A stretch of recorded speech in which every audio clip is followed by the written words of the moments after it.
Hi, I'm Tim Von Riden here at cgcookie.com, and welcome to part 5 of this character series, in which I will be taking you through laying down the accessories for our character. And I'm going to be using the same techniques that I've been using for the skin, the hair, the clothing, and I'm going to be using them to apply different accessories that I feel are appropriate for this character. So I'm going to take you in, and I'm going to look at different ways to render leather, metal, things like that, and I'm going to show you how to do it in a nice, quick, reasonable manner in which you will be able to add really awesome detail in a short amount of time. So with that, let's get started. So when adding accessories to a character, I like to look at the character as a whole and find areas that are more bare and vacant and maybe need some more work on top of it, and that's where I'll add my accessories. And there are usually a few things going into it that I know I want for the character. Like for her, I really knew I was going to have some earrings, maybe one that's a little different, and then a band-aid somewhere on her body. And those were just two things, that little details I wanted from the get-go.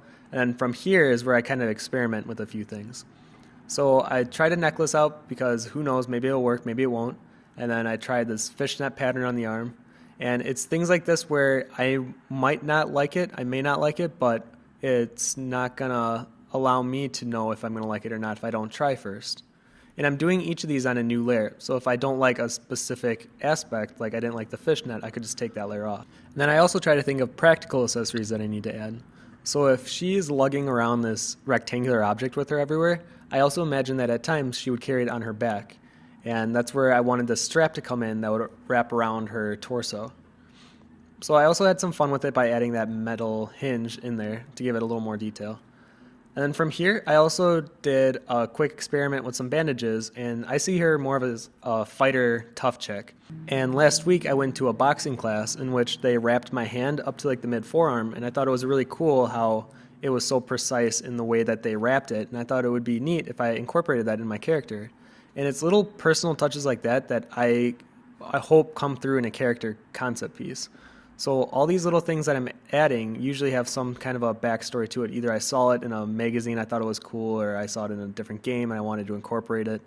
Every outside media that you have out there should be included in your piece. It's things that only you have seen and experienced, and that's why character art can be very personal at times, and it's sometimes not the easiest to show because you don't want them saying negative things about it, like the proportions being wrong or something of that nature, because of how attached you are to the character for what you added to it. But back to the actual drawing, is adding quick details like this is really easy, and I recommend trying it out because all I do is I do a dark line next to a light line.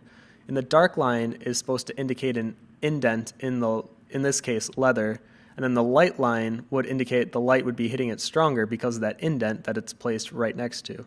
So I add this everywhere. I add it when I'm doing in like little details or if I'm imprinting something in the leather, and I especially do it for belts and accessories like that. And it's that extra time that you put into your character that's most appreciated when someone's viewing a piece, because they can see the detail work that you put into it. So don't think it's going unnoticed if you spend a lot of time on a particular area detailing it.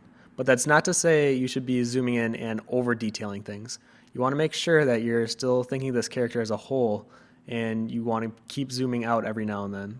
So that's what I keep trying to remind myself, because I can oftentimes get lost in my own piece, and I'll realize I've been spending 40 minutes detailing a glove, and that I need to keep moving forward if I want to complete this piece in the near future. So here I'm pulling out the texture brush that I have downloaded in the source files below.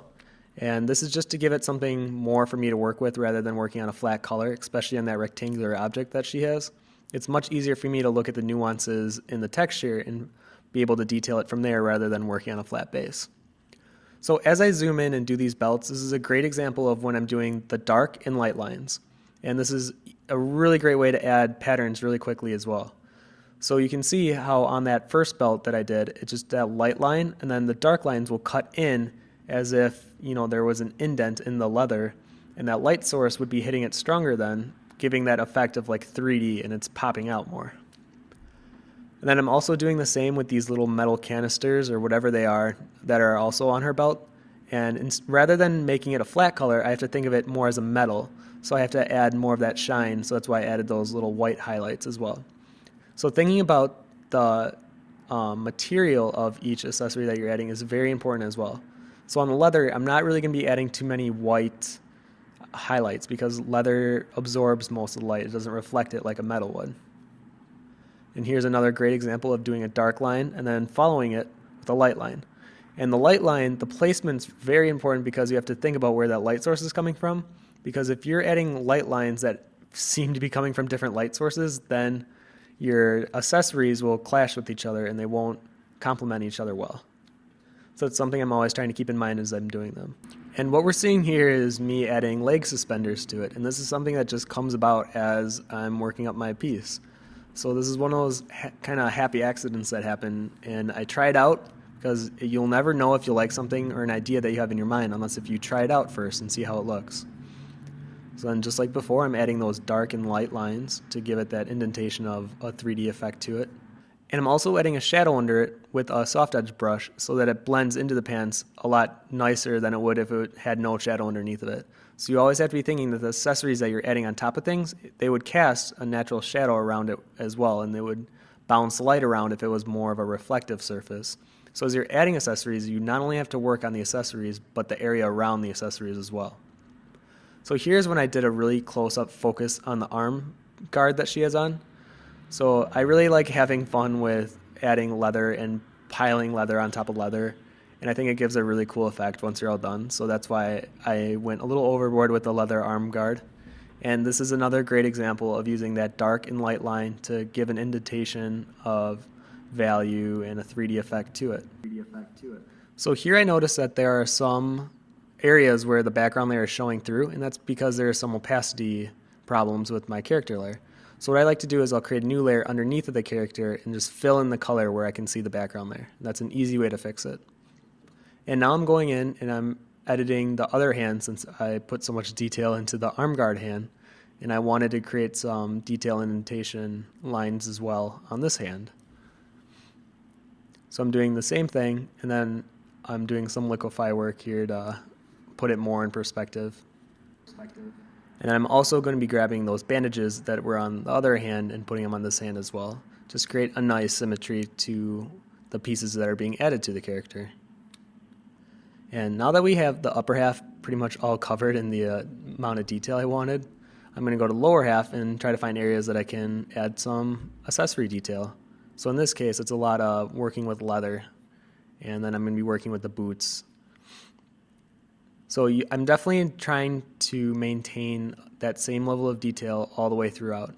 And sometimes it can be really frustrating because it does take time. It takes time to detail stuff, and it can be hard. It can be frustrating at times too if it doesn't work out. But just stick to it. It'll be so worth it after you are all finished, and you'll be proud of the work you did. And especially with boots, I have a lot of fun with different wrappings and different ways that the leather can intersect each other. So I always have fun drawing different pieces on the boots and trying to make some cool, nice pattern. And this is the point where I usually get into liquify mode, and that's where I'm pushing and pulling things to try to make it look as accurate as I believe is possible. And this is a trap that I don't recommend getting into. Try, limiting yourself to how much you're liquefying, because after a while it'll blur your picture.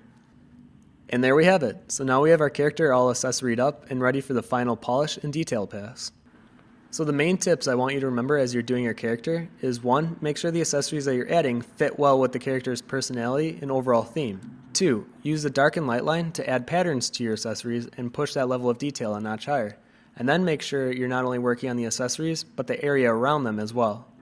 And lastly, stick to it. Sometimes it can be really frustrating in this stage of the character because you want to be finished and you can see it being done, but it's that last stretch that you have to get through.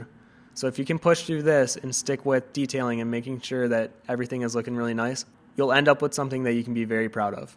So thanks again for checking out another chapter in this character series. I'm excited to show you guys the final results in the next one, so I hope to see you there.